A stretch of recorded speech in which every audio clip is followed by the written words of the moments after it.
last session we were doing the base body tutorial. It went quite well. Sadly, I actually developed COVID. I've had about a week or two off. I've been quite ill with it. But back at it again now with the third. I think it's the third tutorial now, and this is where we're building the high poly. So initially, I'm building a block out of each shape. This is the shoes. What I've done here is I've duplicated the base body. I've sculpted into it with the clay tube brush. I've made a poly loop at the edge of it so I can get the general form. And now I'm just masking off where I want the next basically shape to be. A very handy tool is the smooth groups tool, which you'll see a lot through this tutorial. It's actually a 2-hour tutorial. It's the longest one so far, but it's necessary to get it in, to get it working. Yeah, the smooth groups tool, it's in Lightbox and smooth. It's a very handy tool for smoothing group areas out, and then you can do a Z remesh as well afterwards to smooth it out even more and get it more handleable, which is what I've done as well. That way you can use the polygon tools, things like that as well. It makes it a lot easier when you're dealing with a lower resolution mesh to begin with. So that's where I'm at so far.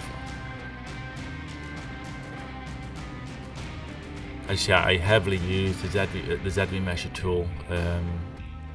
It's very, very handy. You get used to the settings and how to keep the sharp edges when necessary. And when you don't want the sharp edges, you want some smoothness to it. You get used to how to play with it after a while, I think, really. It works out quite well. Yeah, I find it one of the handiest tools when modelling for blocking out especially.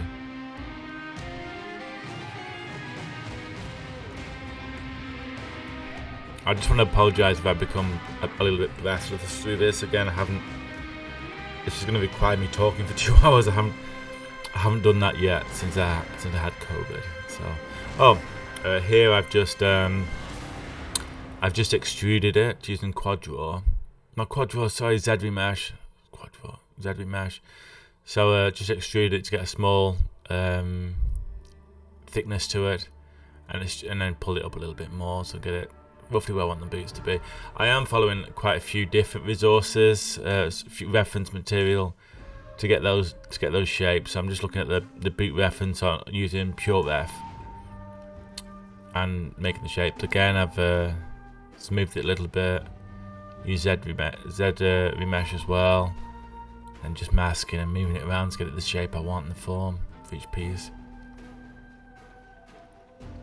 I have to apologise as well if you're hopefully not following this by letter, but I do make the occasional mistake. I was actually making this when I was still getting over COVID, the actual sculpt. So I've made a few mistakes. I've been a bit poorly and just gone in the wrong direction and realised and pulled myself back. So I will let you know when they occur and how I've managed to rectify that anyway. So.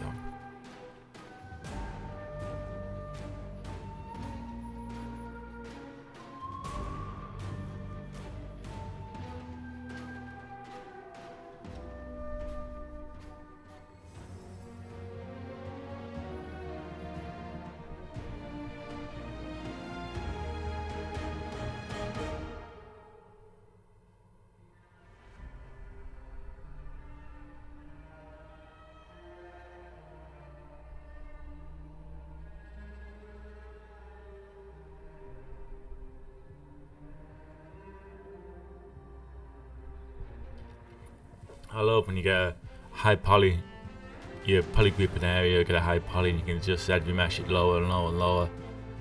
Get a really decent shape out of it. So it smooths it off, so it's a lot more crisper, and then pull it back up again later on.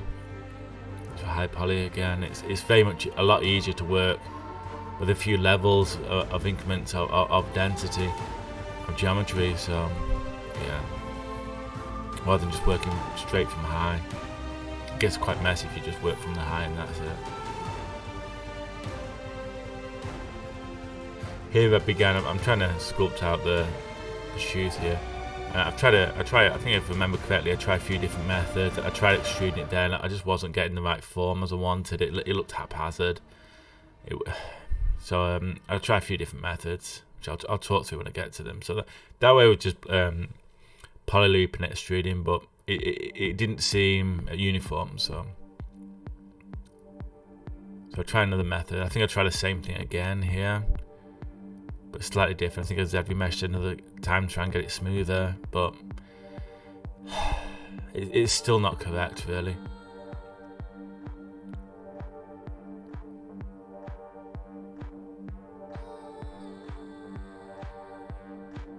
As you can see, it's got that wrong there.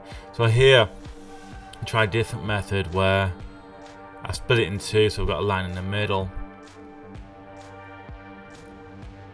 And I was planning to create a frame curve mesh on it, and then stamp a box. I've just done it there, and stamp a box all the way around it. However, again, I couldn't get that form I wanted, so in the end I decided to place them by hand, these little boxes, which was the best method I devised for creating it in the end. Again, there's so many ways of creating stuff. You're just looking for the one that works the best, and you can make mistakes. Every artist, everybody in the world is human. Everybody makes mistakes, sadly. So as long as you know how to rectify them and you're not getting too far behind schedule, it's not a problem. Or behind schedule at all, it's fine. And you always get that feedback anyway when someone wants anything changed anyway, so it's not too much of a problem. You get used to it.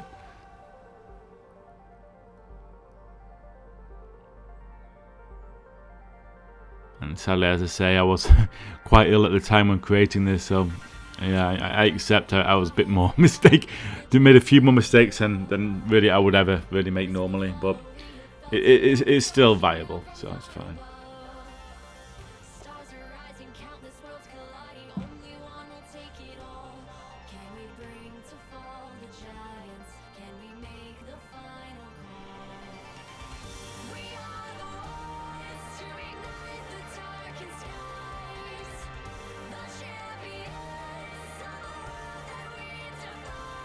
Now I'm just building a pants block out here. It isn't necessary, but it is for the block out. Ideally for a block out, you want the whole block out done with all the forms, so you can show your lead artist or whoever's in charge of the look what it's going to look like, really.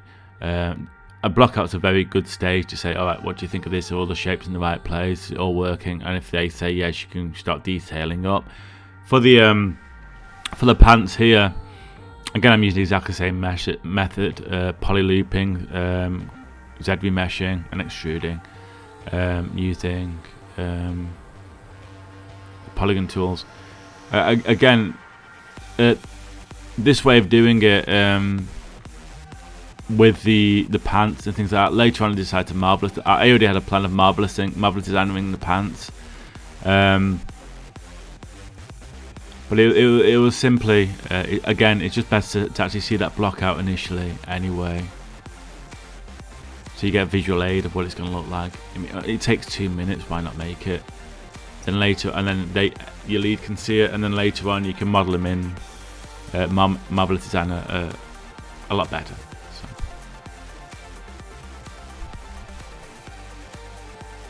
As you can see, it's not taking me long at all to pull out these forms to create something as a visual aid to know what the final piece is going to look like. So.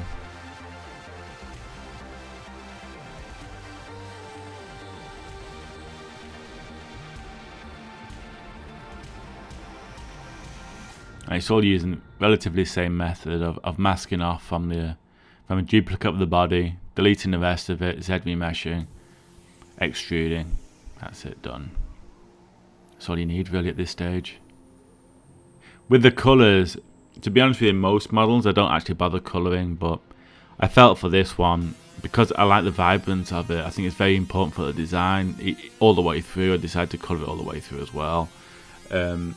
When I get down to texturing, I will do a different colour setup on it for the colour IDs, but for this it's suitable, it works fine. It's just a nice aid to see it all gel together properly.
I think I even projected back onto the mesh there, because after I Z-remeshed, I lost some of the form, so I just projected it back on before Q-meshing it. I've also inflated a little bit there because it's going to be a little bit of a woolly arm of this support, so inflate a little bit.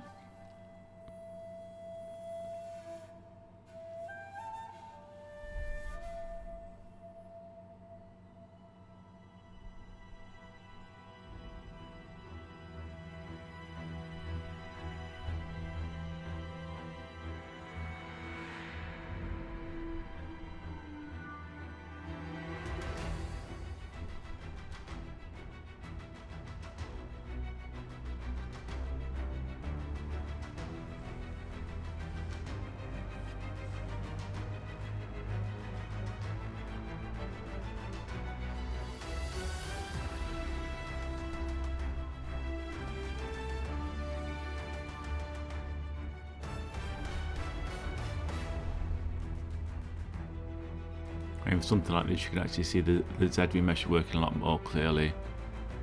It's such a cool tool. It's so easy to use and work with. Stepping down by half all the time, it's so easy. And with the smooth groups as well, it just keeps everything so clean to begin with when you're making the block out.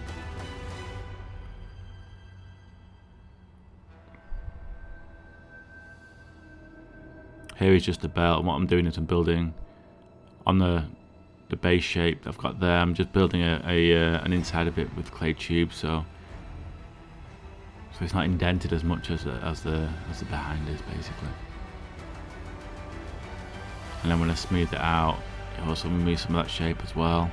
Just what I've done there. And I think we use some smooth groups in there as well. So.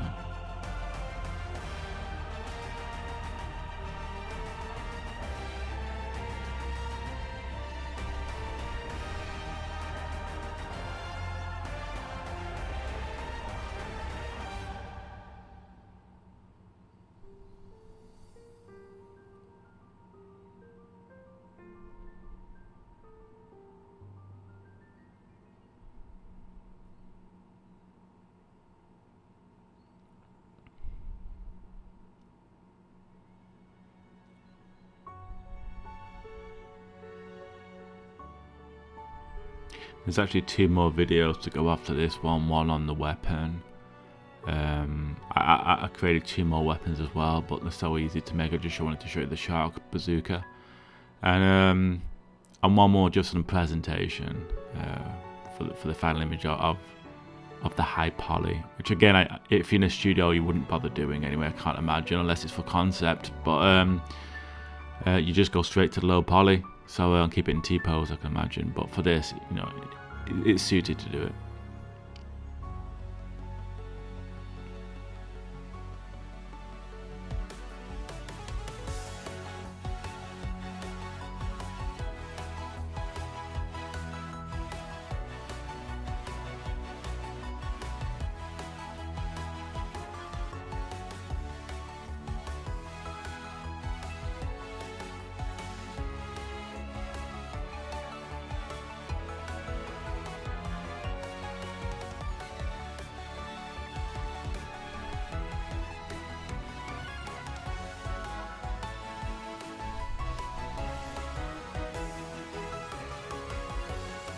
Here I'm just making the belt buckle.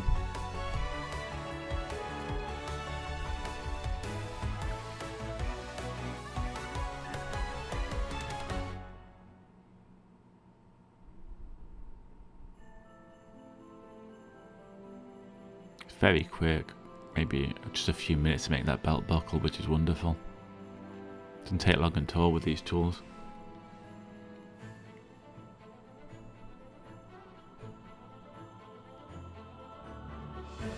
I remember a long time ago, I was doing everything in Max before Zbrush, and before Z modeling came along.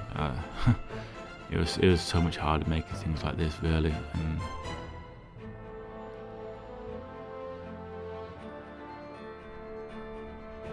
nowadays I use Maya, but really I only use Maya to myself, just for the topology. That's it mainly. I use Zbrush for almost everything else really, well except for texturing obviously.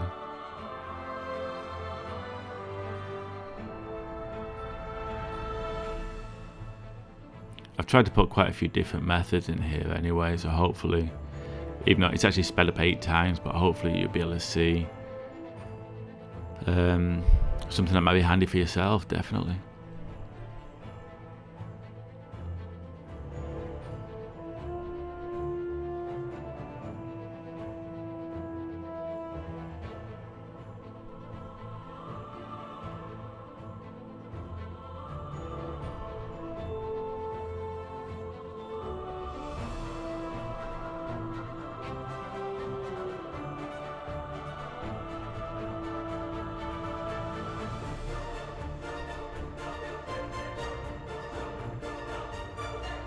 That's pretty much all the kind of main forms really, I believe, unless I'm wrong.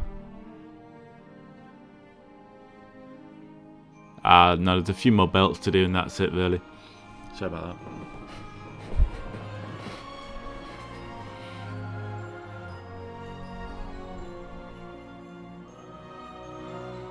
It's important to get all the objects out there for the block out. So that way you can just go down the list and detail up each object.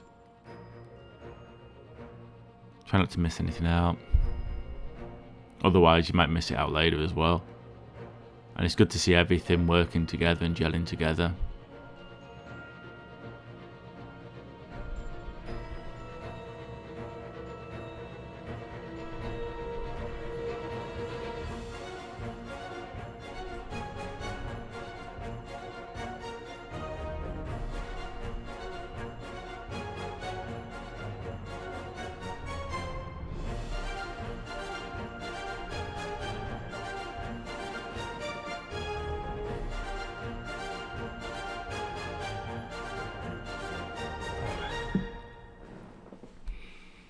It's totally off subject, but if you ever happen to have COVID, definitely have peppermint hot tea. It's gorgeous, just let you know, with honey. It saved me so much.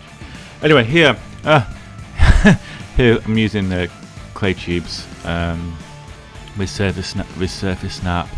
I think if you press the Alt button around a spherical or something along those lines object, it will snap together, which makes it so much easier. You can also, if you paint around with the clay tubes, sorry, not clay tubes, with the tubes, apologies, you should be able to connect as well at the other end, which is what I've done there. It's not perfect to begin with when you first draw it out, but then you get the move brush, you know, move it around. And often there's heavy mesh as well to make it a bit smoother as well. It's quite handy. I think is what I'm doing there.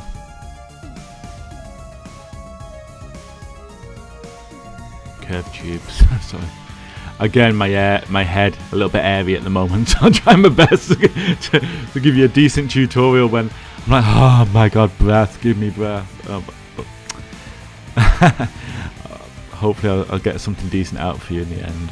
I just feel it's the right time to publish this, so because the high's ready. I don't want to wait any longer, so I'll just have to suffer a little bit myself. Sorry. I'm a warrior, that's it. Okay, send me a get wild card.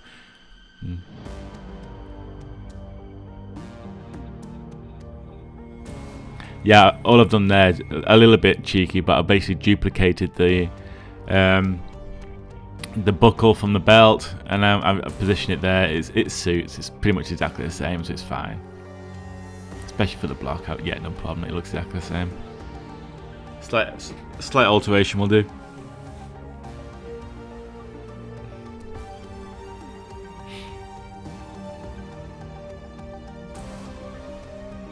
I'm pretty much eyeballing and shapes and everything. Zbrush isn't. You can do measuring in it, but it's not really for that. It's not really for highly technical, unless you're sculpting out hard surface. But even then, it's not really measured.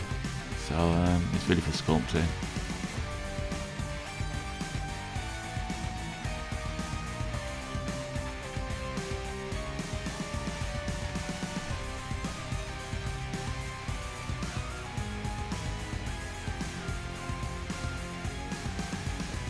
It just shows how quick you can really push out a block out.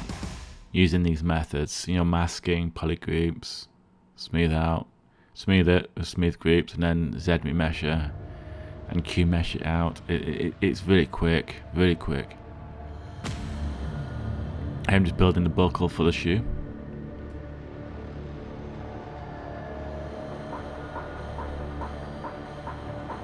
Trying to get quite a bit of curvature to the edges.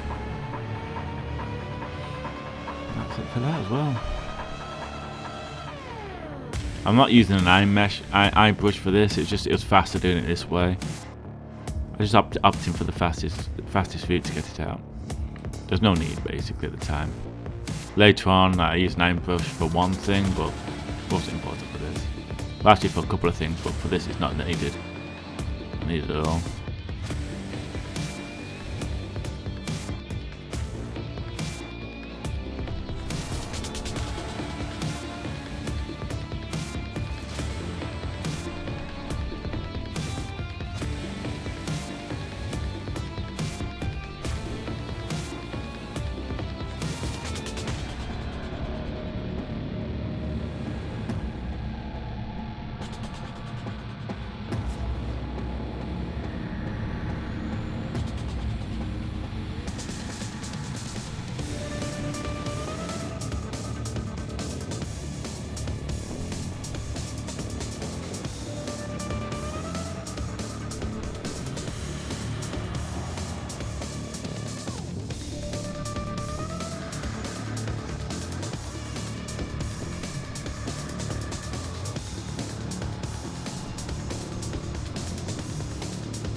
At this stage I begin detailing up a bit more.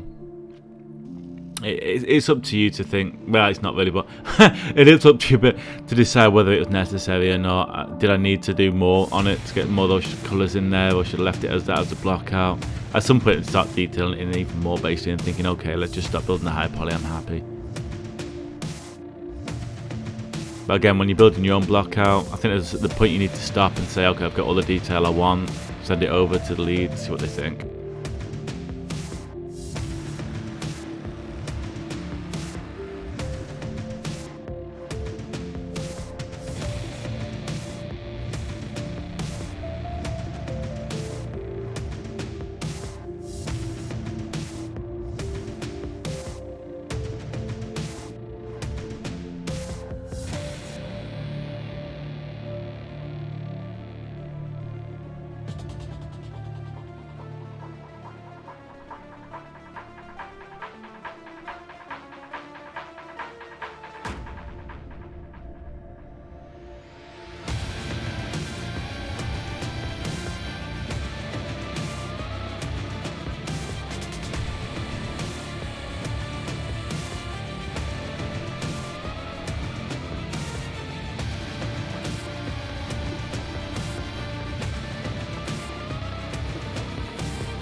Here I'm just using the Transpose Master. I think Transpose Master. There it is, Transpose Master. Very quickly, just adjusting the boot. I think later on, because the object becomes so high, the Transpose Master becomes a bit of an issue. It takes a lot longer to sort out, but again, it's a very handy tool for adjusting poses. And, you know, for the whole putting all the whole of the object together and adjusting it each subtool as one. It's very handy. Here's just a bullet, just very quickly.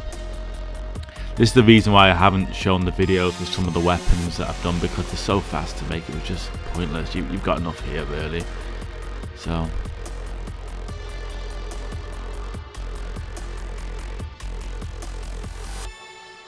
here I think I create it into an iron brush as well, which makes it a lot quicker to use. You can just stamp it out. I'll tell you a little bit more about that in a minute as well, once we get to that stage.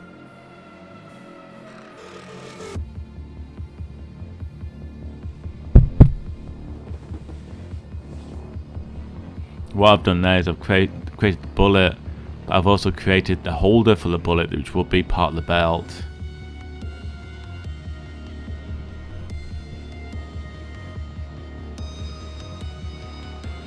Now it's an iron brush, so we can.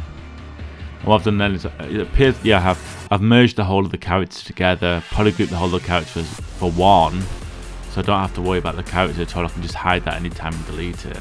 And I've just got the shape to want of the iron brush, but it's easy to stamp it on without putting the iron brush on anything else. It's just sticking to that, which is what I want. It's not getting involved in anything else, it's just there.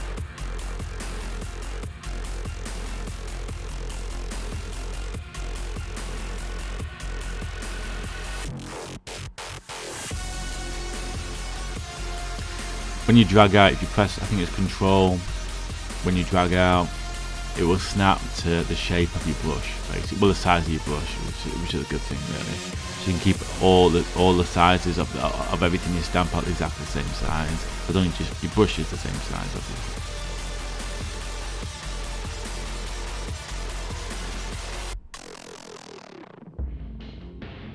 I noticed here, I found another reference for the back of Jinx. I noticed I've gone a little bit wrong here. I'd assumed some things that weren't true, so I had to redo the back a little bit here.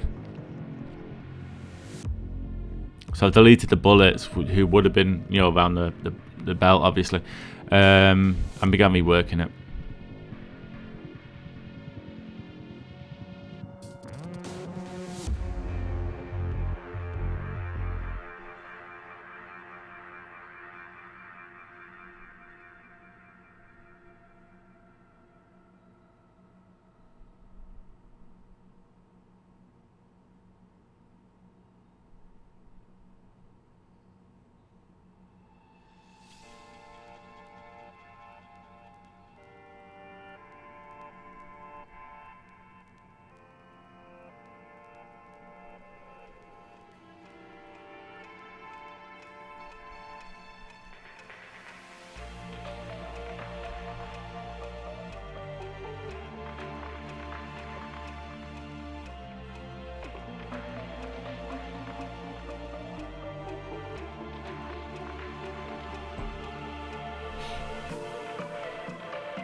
Now I've got all the bullets in one subtool, which I'm quite happy with. All I have to do is just colour them and they're good to go. The polygroup should be set up anyway, so it should be easy to colour. But if not, you can just auto group, then polygroup similar.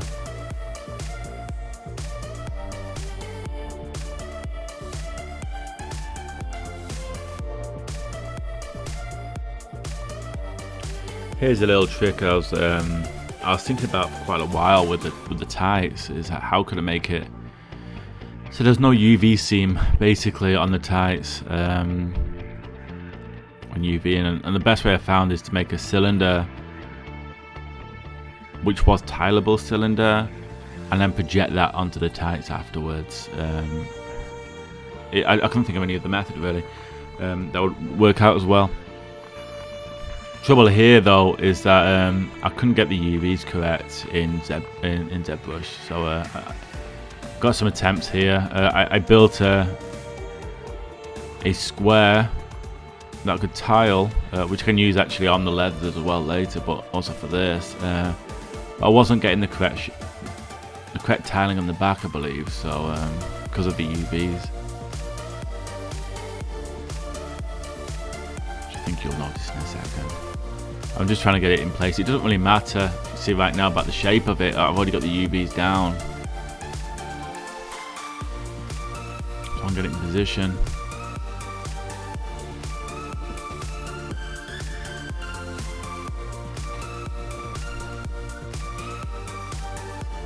And simply I start projecting it down so it's exactly the same shape as the original tights. There.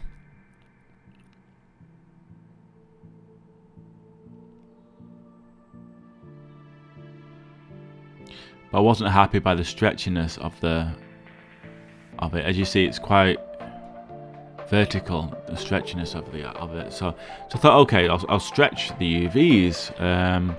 But the problem with as you can see, it's got a problem. The problem is that Zbrush automatically tries to keep it in the 1-to-1 ratio of the UV space. So I was a bit stuck, unless I took it into another program, which is what I decided to do.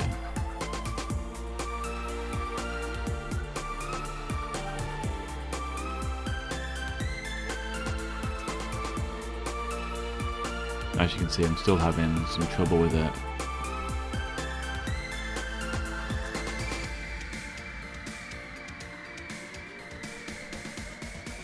Now we've got some stretching at the top and the bottom. It's just not doing too well. And eventually I decided, I think, to re-UV it. Re-UV it in Substance, yeah. And what I've done, I've still got it at the 1-to-1 ratio. And I can scale up and scale down the tiling, so it's a little bit more horizontal rather than vertical, which is what it looks like in the concept, while keeping it at a ratio that will tile.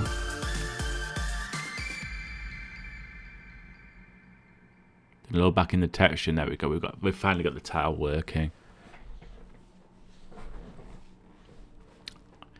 And really, all that's left now is make that into a poly paint and transfer it over with Project, which is what I've just done there, to the actual tights. Mask that off, change the colours from the mask, and that's it.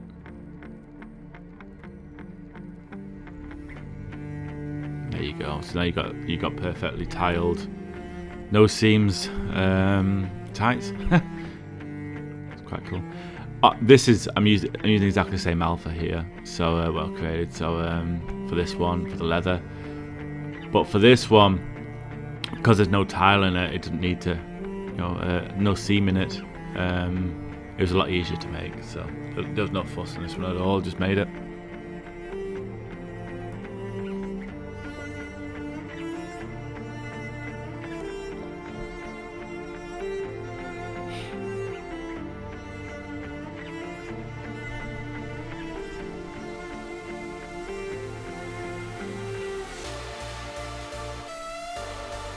Well, here I flatten the UVs.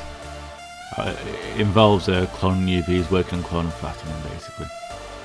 I'll flatten the UVs so I can move them around so they're straight, so when I put the surface noise on of the alpha, it can be straight as well.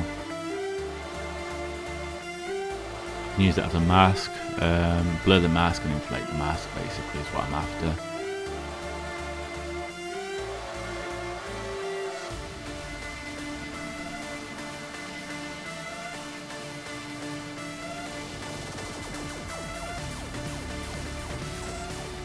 I like to use levels on this as well, because the inflate is quite a powerful tool. It will shoot out there, so with levels, like I say, I can exaggerate it a little bit more and dial it back down with the levels so it can be a bit more subtle.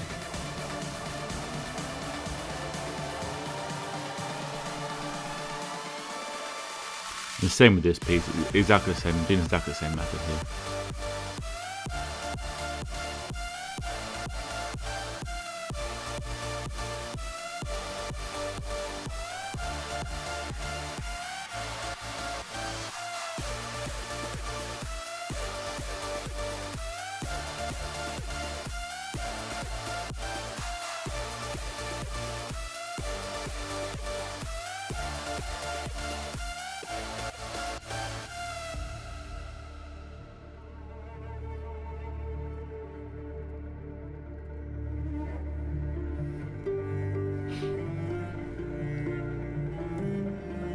Here again I'm using the same method, but on this one I put a morph target on as well, so that when I can inflate out, I can edit the edge separately basically and clean it up.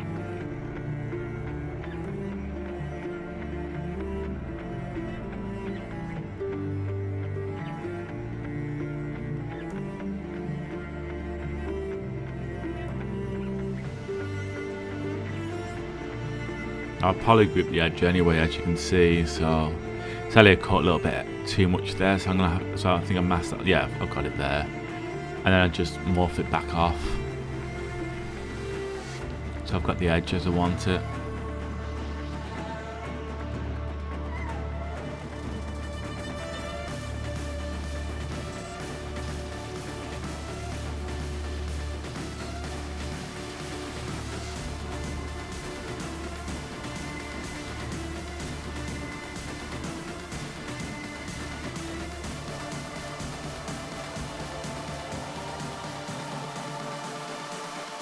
Tidying up that edge with a bit of damp standard and a bit of pinch and things like that now.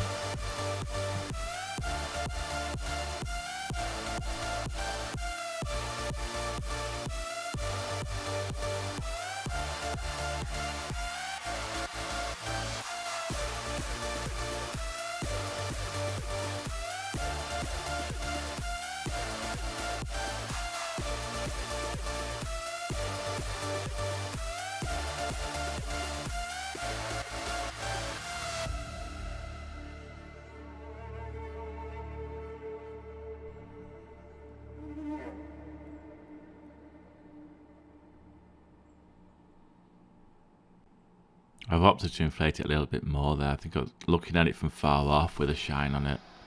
Shiny material. I was unhappy with the definition, so I wanted it to suit the same look as the lower hip piece.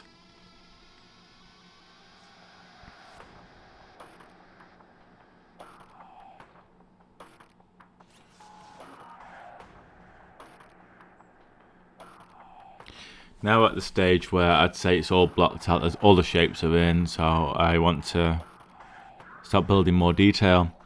Here I'm building an actual stitch, so just one stitch.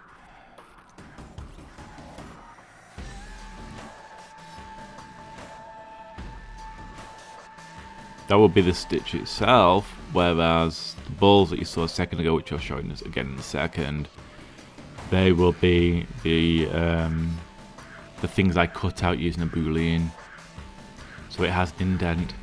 You can also do it, there's many ways to do stitching. There's a way of creating it with using alpha, which will be as valid, but I feel this way you can get really a better definition. There's also a nice way of doing it where you can texture it afterwards instead and do the stitching there, or even add the stitching in Photoshop after the texture process, so or through it, make a mask.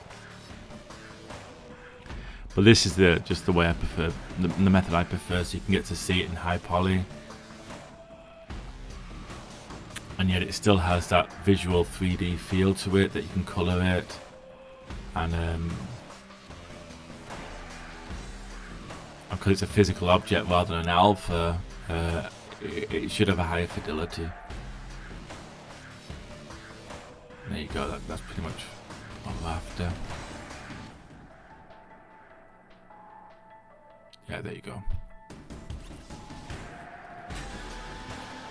The method for these is the method I'll be using for the next 10 minutes, 5 minutes of building with the belt, where I select, I grab at the edge, I bring in a mask, I select a polygroup of that area, as you can see there, and then I do a curve. I find the curve of that polygroup basically, which is what I've done there, and then I can just place the stitching on it. So I think it's frame mesh in stroke brush, I think does it. I think you should be able to see it there anyway, but that should create it. After that, I delete the inside polygroup. I split the mesh so the stitching is separate. I do a live boolean on it, on the belts, and then extract that And then we have the stitching and the belt with the holes in separately.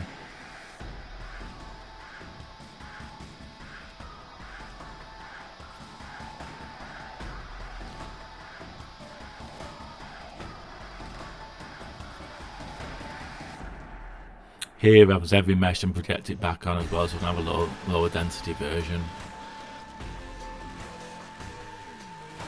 And so I can build up, as you can see, some kind of lip to the edges as well. Using again the polygroup from the bed of the inside.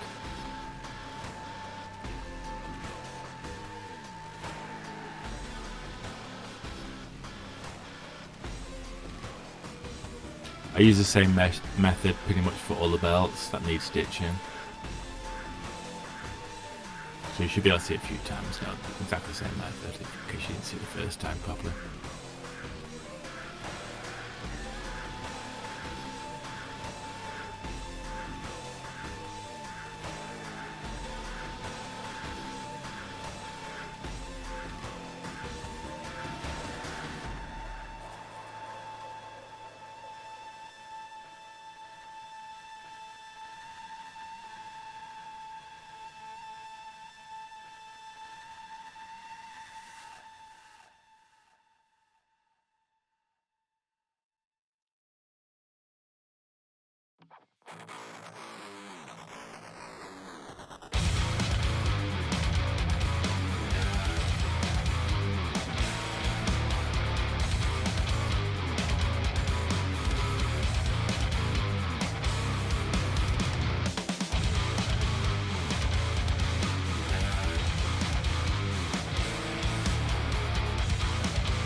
Here's a method I use quite often,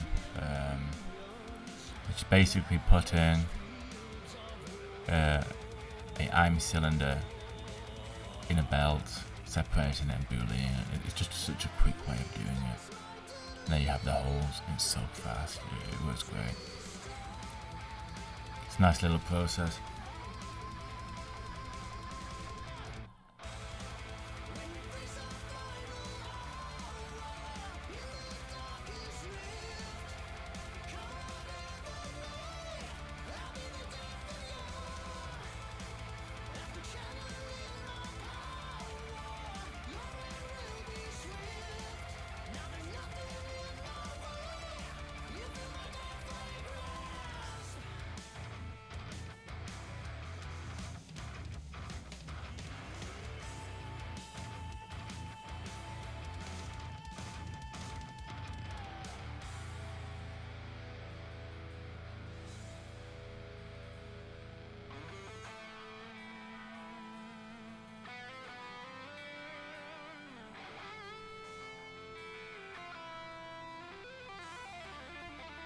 Now here, I make a little bit of a mistake when making these ones, which I noticed later on and rectify. But basically, when I'm making the stitching, it looks like I drop it on a little bit the wrong size. I don't notice, and I do the edges of the belt the same size as this one, and then realize what I've done, so redo it. Of course, that means having to redo the belt, so The best way of doing that, without going too far backwards, is just vector Z remeshing. Be even dynameshing, need a little decimating it, so a little bit of Z remeshing.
So here I've noticed they don't appear all the same size, which so I back up a little bit, I believe, later.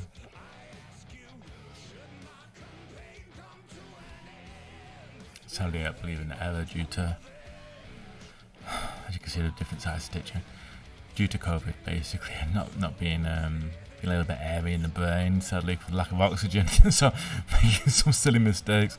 And yeah, maybe I should have stayed in bed, but I just felt so bored. I'm not being productive.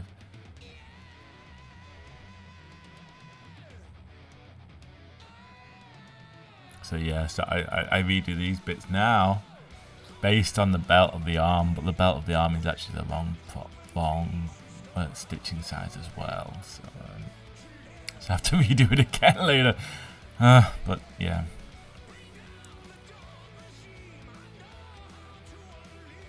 Silly COVID mistake, sadly.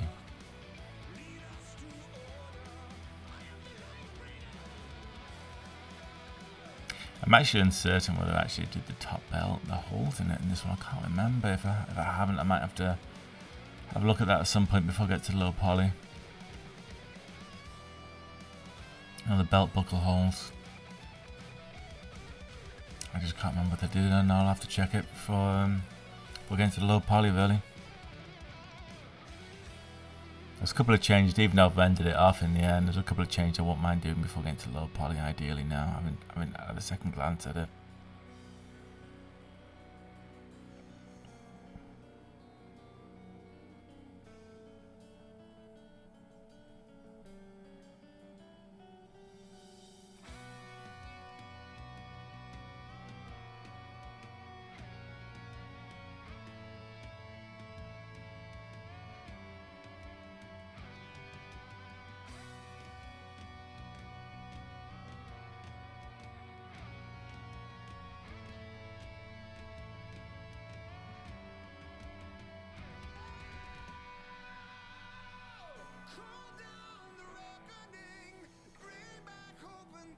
Yeah, I think there is when I've noticed the issue and realised it needs to be redone.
As it turns out, the stitching at the start of this one was correct, so I have to redo this bit as well.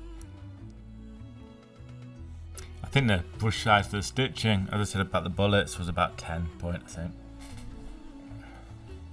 I think in one of them I went wrong around here, so that's why.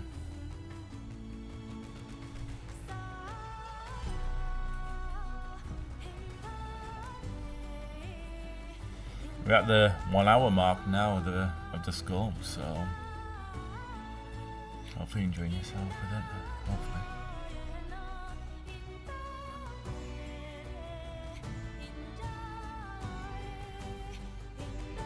Again, mainly it's belts, so but it's certainly a learning process anyway.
With building the boots up here, the forms, it wouldn't really work out quite well. I felt it wasn't really worth doing it in Marvelous Designer. But just getting some reference off the internet of some nice leathery boots, it was fine enough to build something from.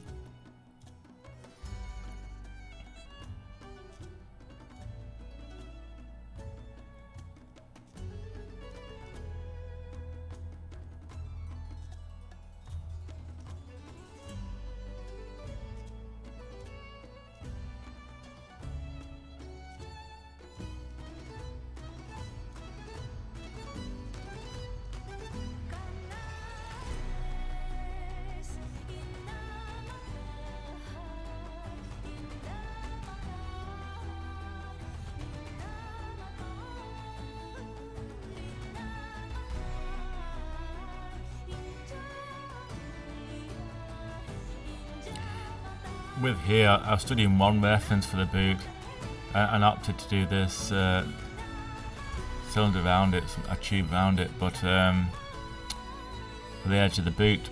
But I found another reference later on that I studied a bit more and decided to change it again, but it seemed more apt for what it was creating. It would have worked either way, but I think the second option later on certainly fits it better. Just noodling around a little bit, trying to find the forms and making it work really.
Here I'm using polygroups again for my mask, but as you can see it is a bit messy in places, but it's easy enough to fix with a little bit of masking and moving, maybe some smoothing, smooth groups, and maybe even some ZV mesh at a lower setting. It all makes it a lot smoother, so therefore I've got a nice underside to it. And very quickly done as well, which is what we're after. There we go.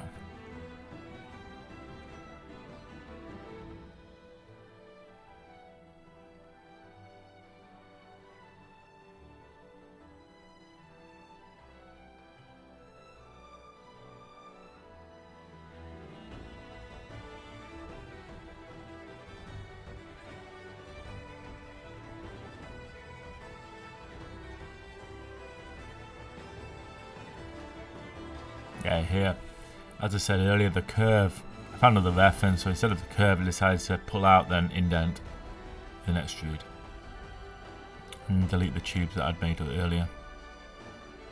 I think it just looks a little bit better in comparison with some of the concepts of the boot I could find.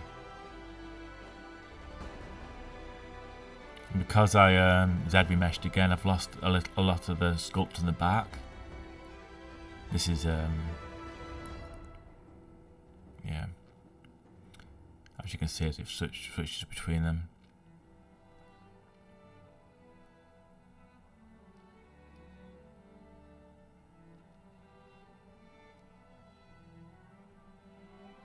So here I've selected just the back area and projected. And that way I'm not reading the front at all, I'm just getting the information I need on the back.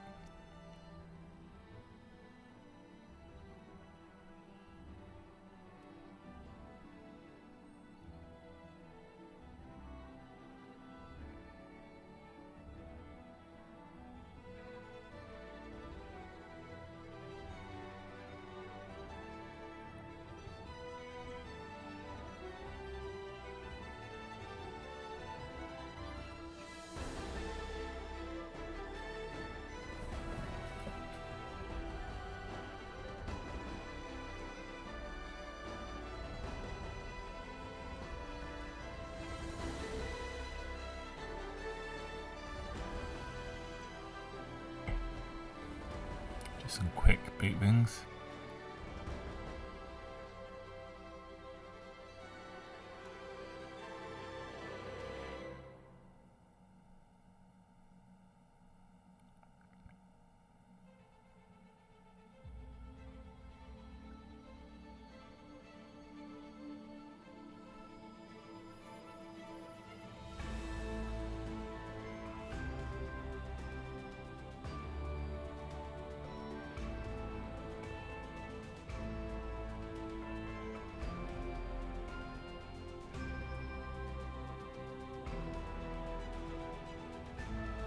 Here all I'm doing is I've decided I want it fairly low poly.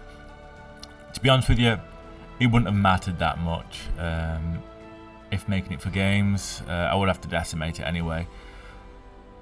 But because I want to pose it as a high poly later on, I'm planning a little bit ahead and decided to make the belts, which were booleaned anyway, so they're just high density mesh, make them lower poly.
Here is just some very quick stylized hair bunches for the ends. What I'm planning to do for this, for the low poly, is make it with XGen, which means the final sculpt of the high poly, which I'll prep, will have just long hair strands, long plates, but not curved, basically, just straight, so I can easily retopologize and get low poly done, and rig as well later, importantly. Braids, not plates, braids. Sorry about that. My brain isn't 100% there yet. I'll laugh at this in a few years if I listen to this video again.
It's getting near to the end of the modelling process before we take it into Marvelous.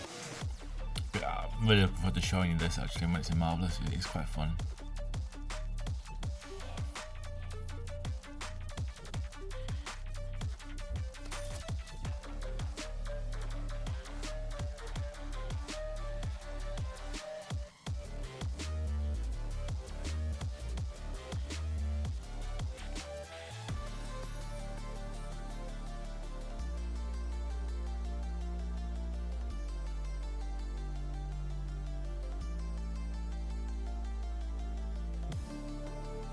Here I'm just prepping for Marvelous, I believe. I've decided that quite a lot of the objects I'm not going to remake in Marvelous. I'm just going to use the original objects. I think it's enough. There's no reason why not to. So here I'm using elements that I can use as bases in Marvelous as well. So just a belt, anything that connects with the clothing, I might want to take with me into Marvelous as well.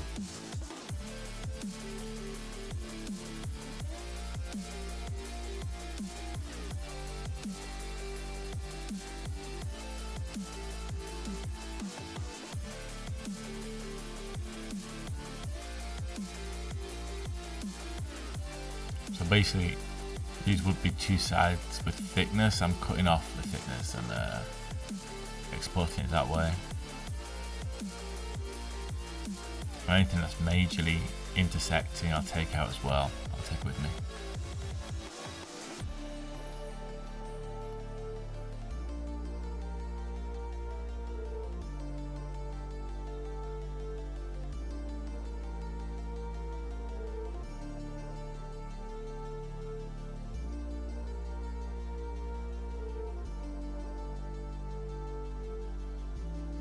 Here I'm just importing everything into Maya because it intersects with the floor plane, and in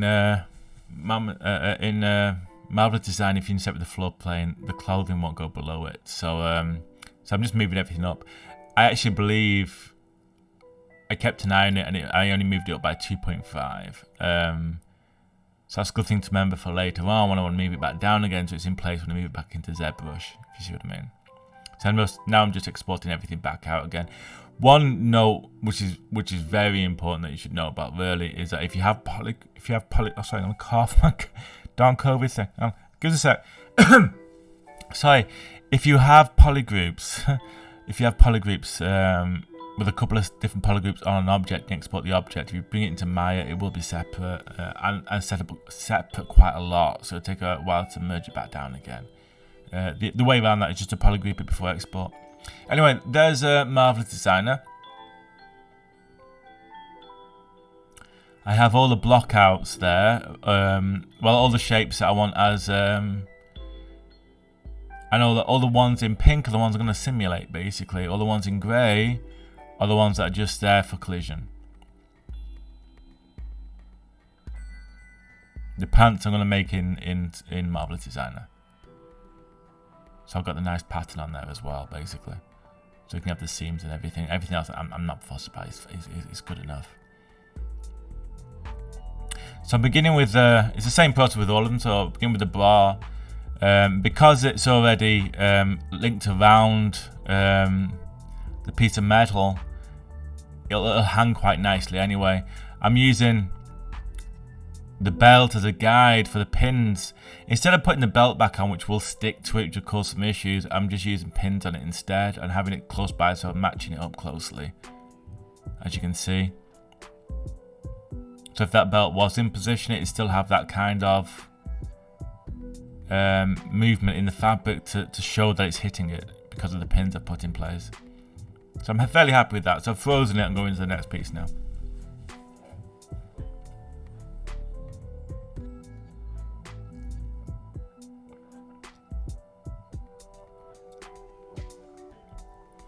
The main steps I'm doing is lowering the collision setting, putting a preset fabric on that I'm happy with, pinning where it would have a belt or something, and then simulating.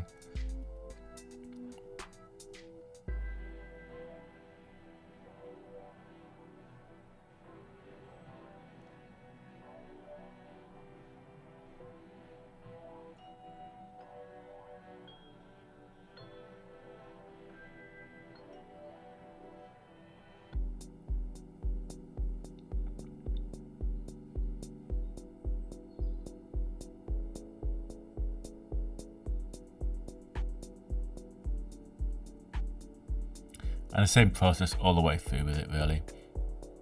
The only real difference is when I get to the wall and I change the presets a little bit. Oh, here, because we're simulating two things at once, it's having a bit of a collision issue. The easiest way around that is to freeze one of them, do one, and then do the other. Or set a layer, to be honest with you, as well. It's a good way of doing it. I opted to freeze.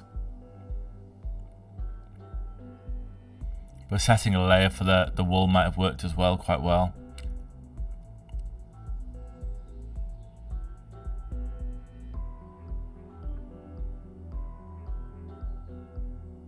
So you say which one was on top of the other, basically.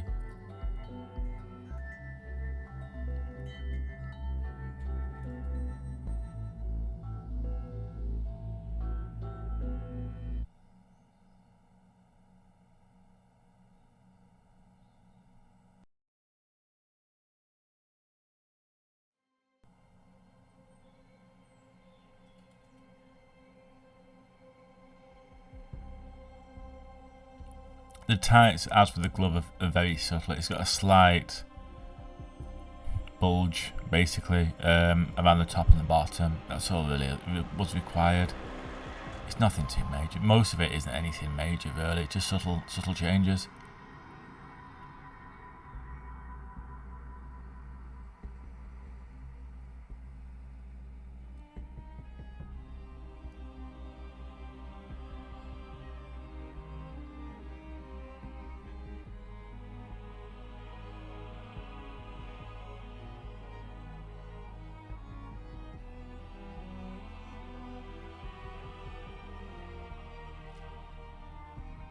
Here I'm adding the patches. It's mainly so I can see the distortion on the wall.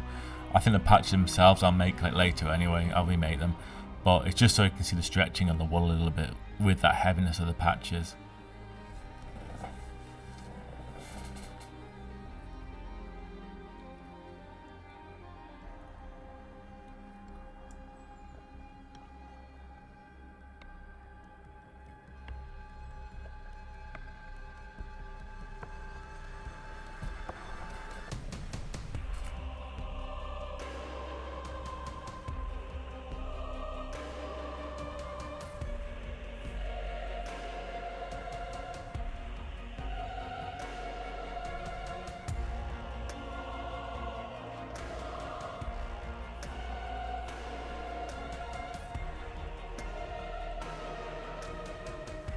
think I opt to change the material preset at this point. I'm not happy with how it's deforming.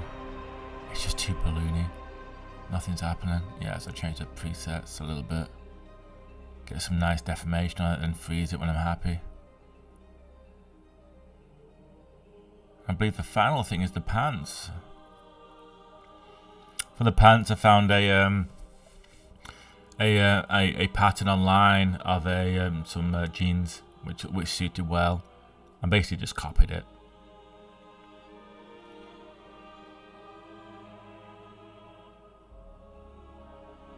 Marvelous Design is a very, very good software and very handy to learn. It doesn't take that long to learn if you're patient. Not as long as Zbrush by half. It's certainly fun to create stuff in it. My last studio, I spent a lot of time making marvelous costumes, and it's yeah, it's certainly good fun.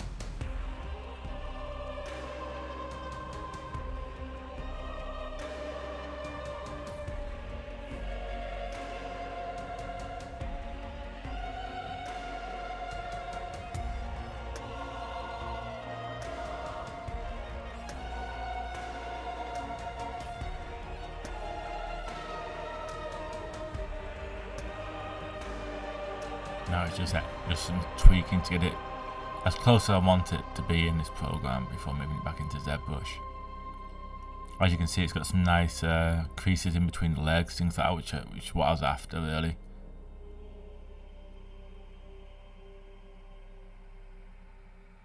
As you can see there.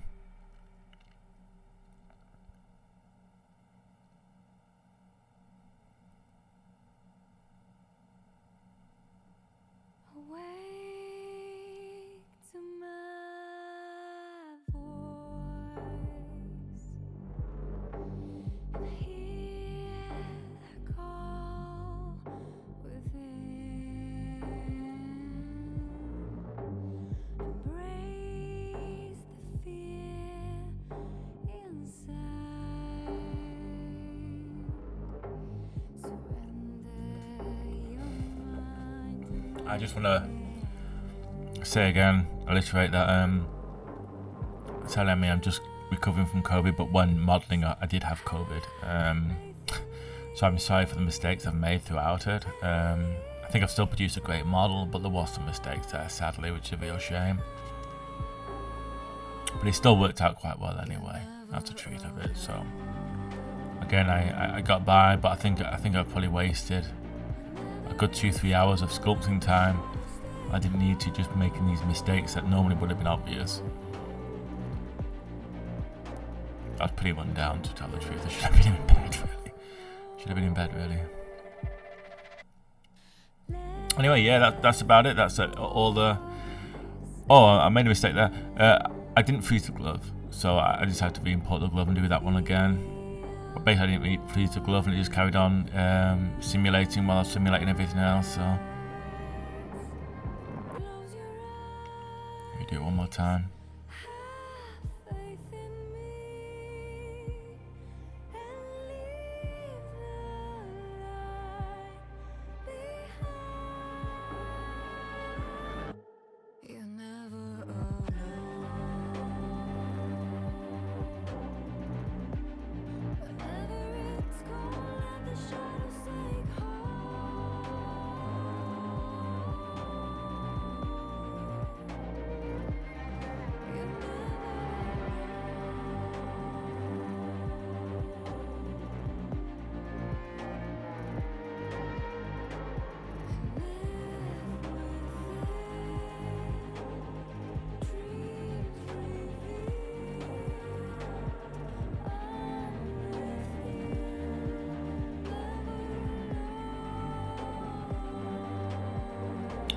fairly happy with the cloth fold, so all I have to do is move it back down by 2.5 as we said before. And we're good to go. Export it again.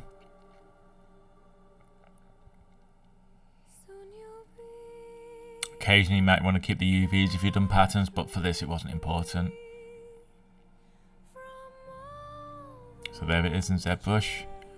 Now all we need to do is separate out each piece. So I'd remesh it, project it, Q-mesh.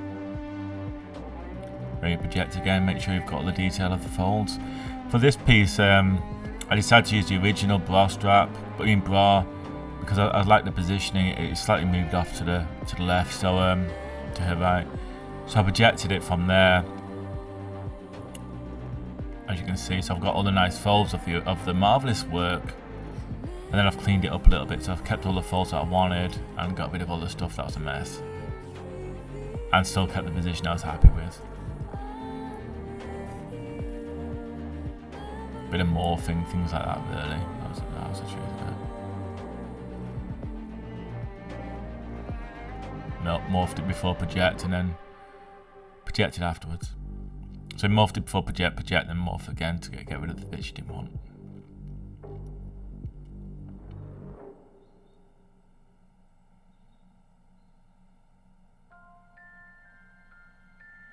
And it's similar for everything on there except for the pants. I use different. Because I was happy with the new pants from Marvelous, I built it from them instead. But most of this stuff I just projected it, so I got the detail, and then rubbed out the bits I didn't want, sorry.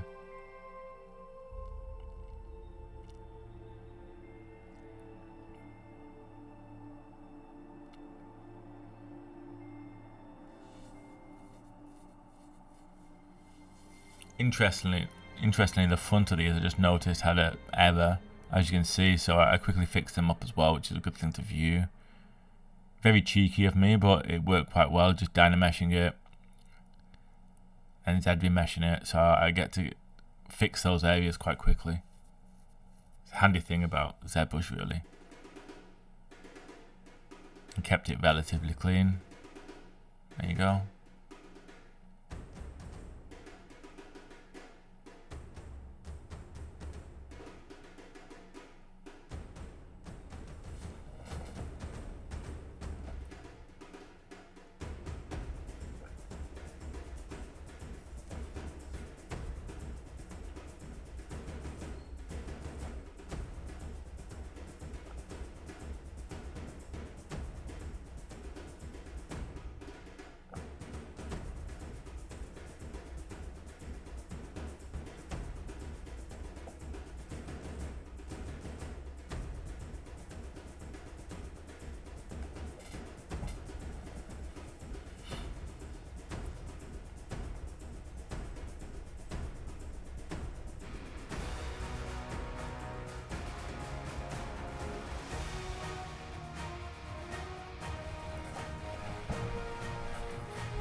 Just a quick way of getting those nice folds for the wall, for the stylized. I think visually, I think that looks quite good.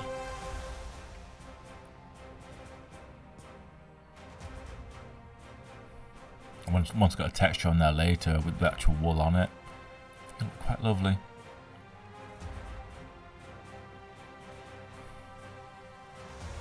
Here I literally projected the colour from the planes from Marvelous Designer and then built from there. Bit cheeky, but at least then I got the visual aid of where they were, but I just cleaned them up a little bit more, made them a bit sharper.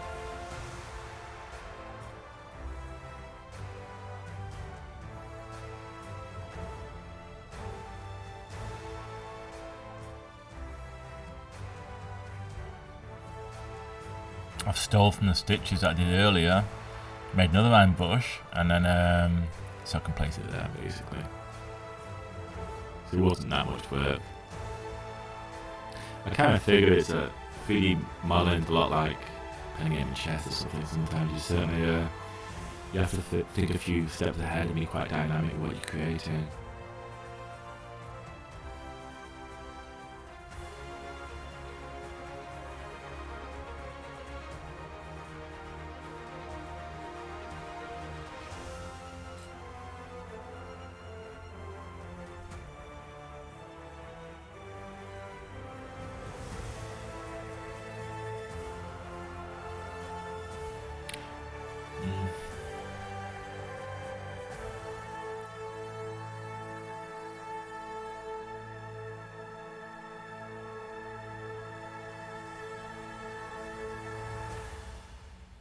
I think we're onto the pants now, which should be quite interesting.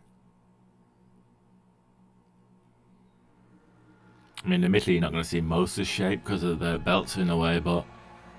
And I had the choice of using the belts as well as collision or something similar, but I didn't think it was so necessary because it is a stylized piece. If it wasn't stylized, I'd definitely try and put the belts in there as well in Marvelous so I could simulate a bit better, but I didn't think this was needed. All I've done there is basically moved it to be in roughly the same place as the original because I like the shape of that while keeping all the folds.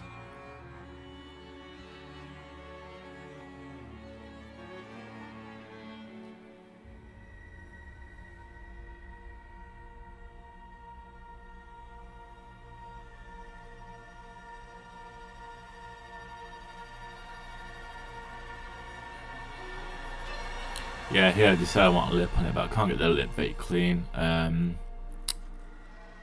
it takes a little bit of time trying to figure out the best method to try and get it clean. As you can see, it looks a bit messy there, so I knew it needed to be quite smooth, low poly, and extruded out, so that's how it works on it.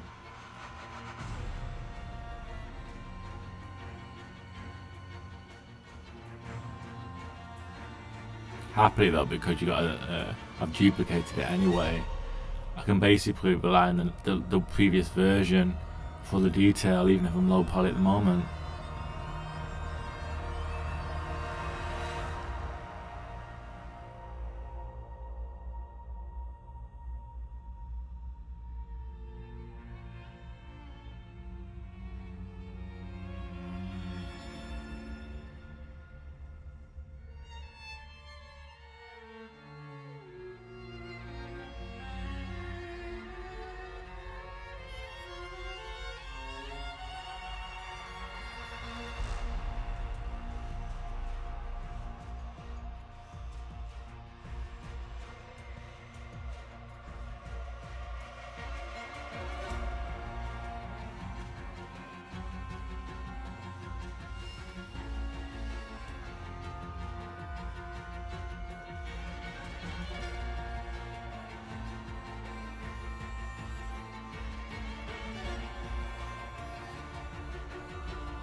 Yeah, the extrusion there is a lot cleaner.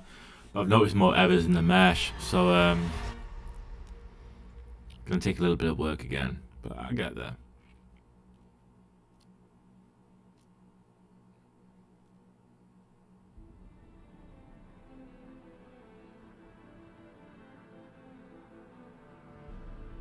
I've just projected it, but I had a morph target before, so I can pull back out the bottom. So the lips at the bottom.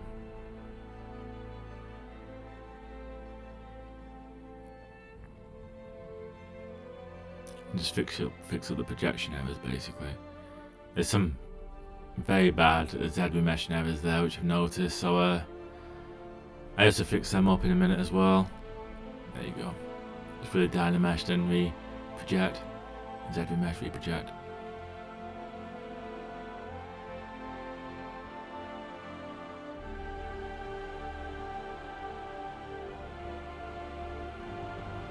Quite another error. With Dynameshing, sadly, some of the mesh is so close together it's caused holes. So you have to inflate on the inside. And do it again.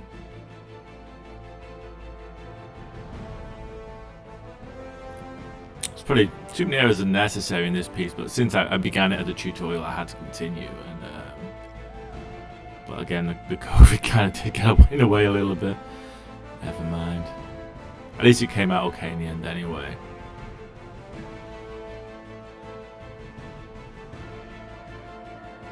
Yeah, there we go. I think we're nearly at the end of the trousers part now.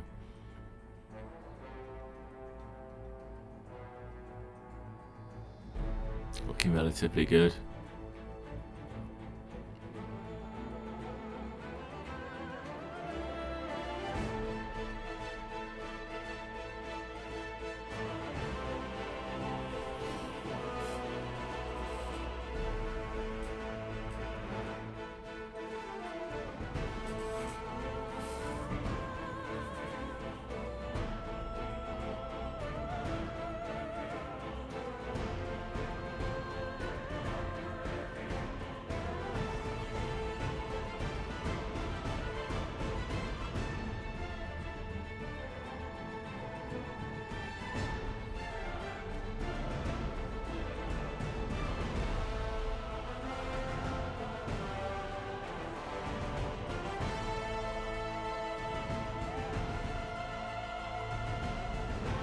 Here I'm building another layer for the top of it, but it came out quite clean, so it wasn't much of an issue.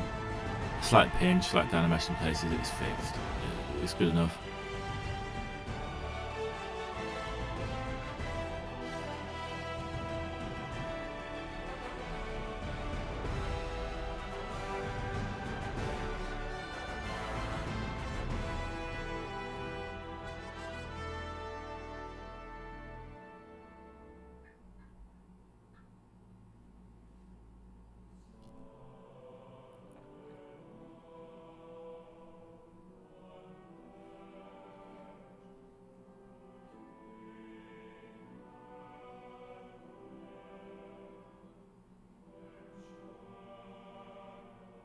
It's a nice little trick. I duplicated the bar, smoothed it out so I've got some nice lines on there, as you can see.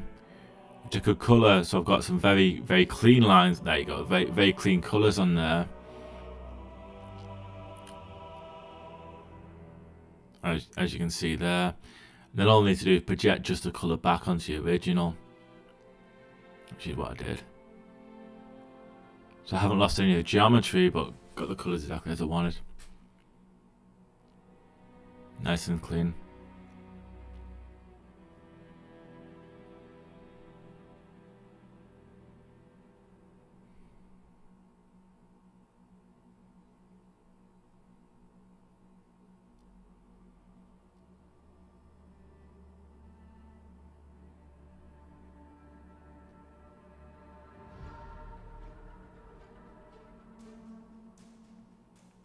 Using the same method here really as well.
think that's generally the end of the.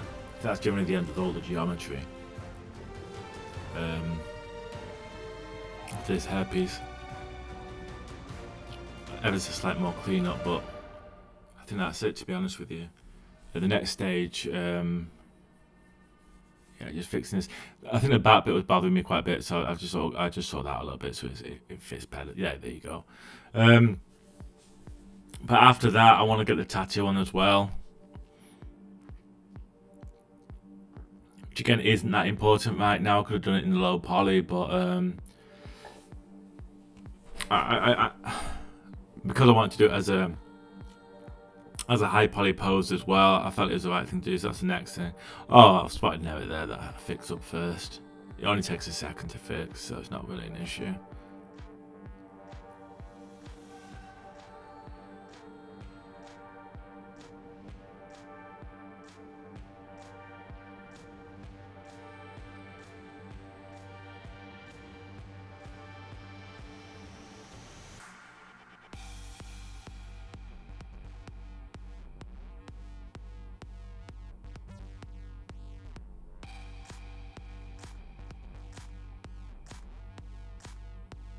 Oh, nails as well. Yeah, quite.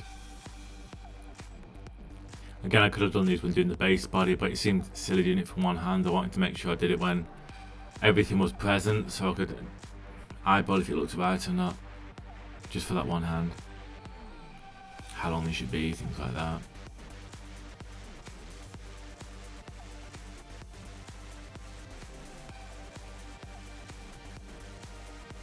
This is something I didn't do in the base body, which is sort out the teeth a little bit to make them more accurate.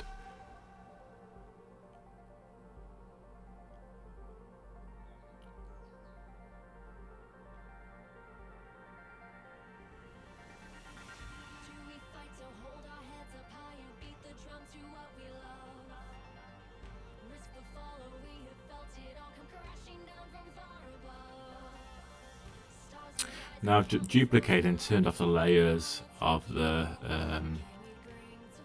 base mesh. The reason why I've turned off the layers as well is because it's very difficult to paint with layers on for some reason. It's just a bug really in Zbrush, sadly. It's never really been resolved. So what I'm doing now is just doing a quick sketch of where the tattoos should be, which I'm going to clean up later on.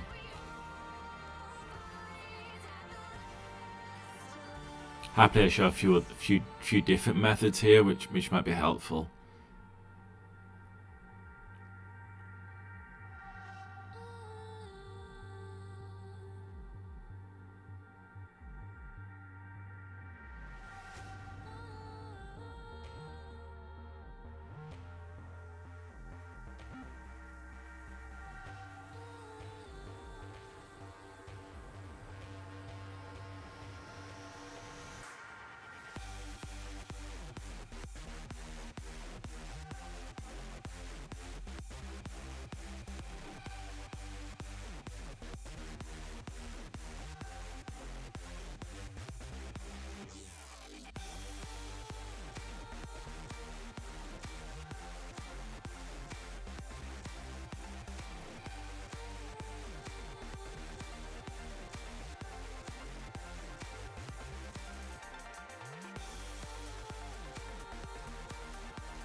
Yeah, because it's used beads, this is in Photoshop.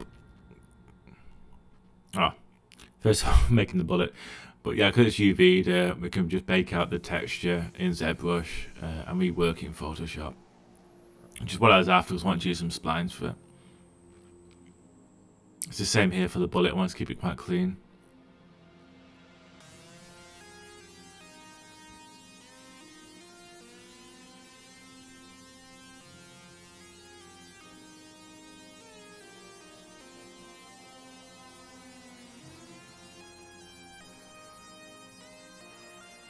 with the bullet, because I make an alpha of it.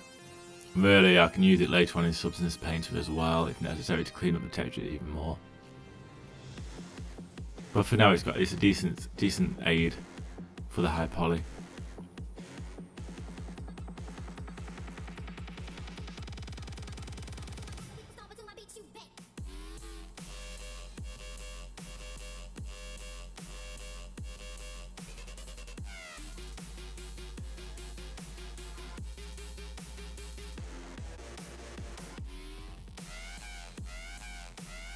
What I've done is I've lightened the vim of it a little bit. I made the background pure black because Zbrush doesn't see black, so you can make it transparent.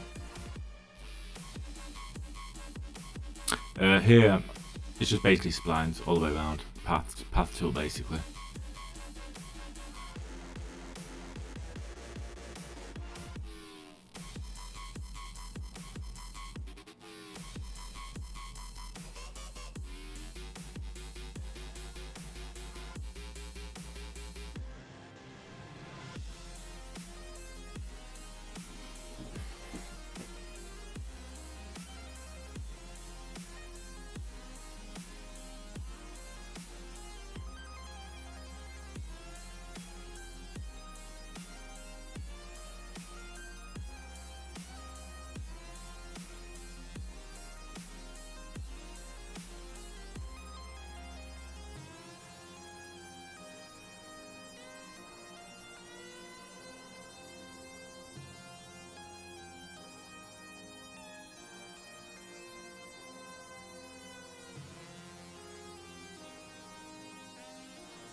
I made a little bit of mistake here, as you can see. I rasterized the layer. What I really should have done is merge it down to a white layer below, and then multiplied. That would have worked out better. Then I could have kept all the inside information instead of closing up all the shapes. But again, I was so, oh, I have to continue. I'm so ill. I just continued. But again, I found a way around it. And fixed it anyway. So it was okay. It worked out. It worked out well in the end, anyway. Probably a little bit more work than it was necessary, to be honest with you.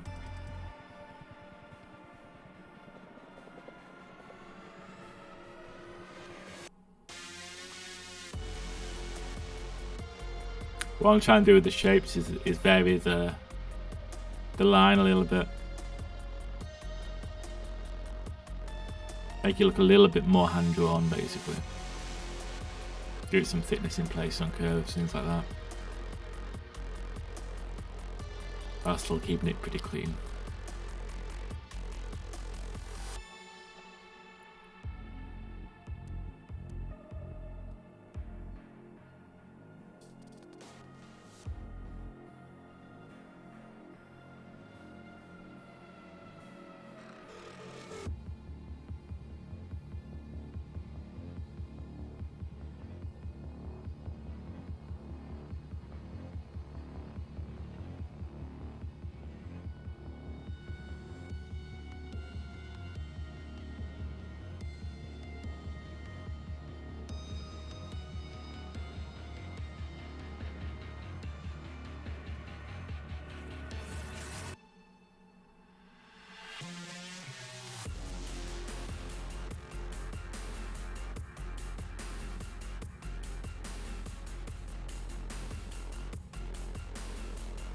Again, it's not too technical, but I guess it shows how better things work if you're more flexible in the software you use, rather than just sticking to one piece of software.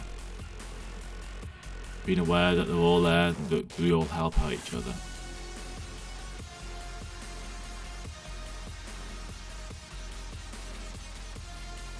So at this point I've got some clouds on a stencil.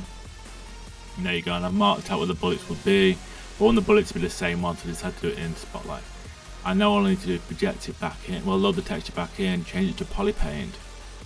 Which is what I do now, as you can see. Change that to polypaint, and then I can I'm tidying up the lines a little bit more where I'm unhappy. I've noticed when it's on the body. And putting in on Spotlight the bullets. Which again, I may even touch up a little bit in Substance Painter when I get to that stage, after the topology.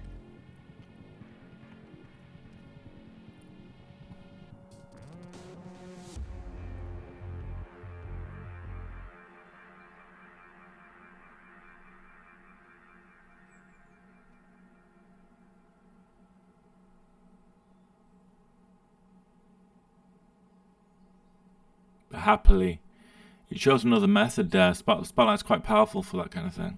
It's really good. It's really good. And for reference as well. Here, all I've done is just selected the area I want to be projected. I don't want to project in the face, you see. So, but sadly, it meant I had to get rid of the layers, which I had the nice mouth movement on, if you remember, from the last tutorial. So, but it's not that important. I can rework it. It's simply because the layers got a little bit of a bug with colour.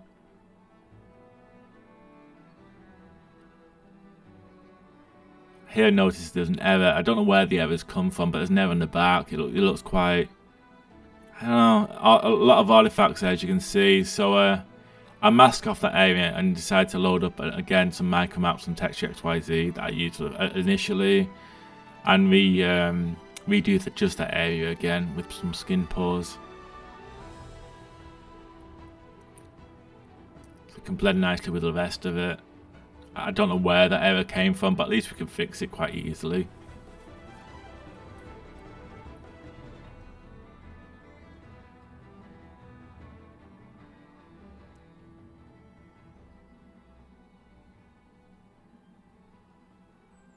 And that is pretty much all of it, just a slight tidy up there.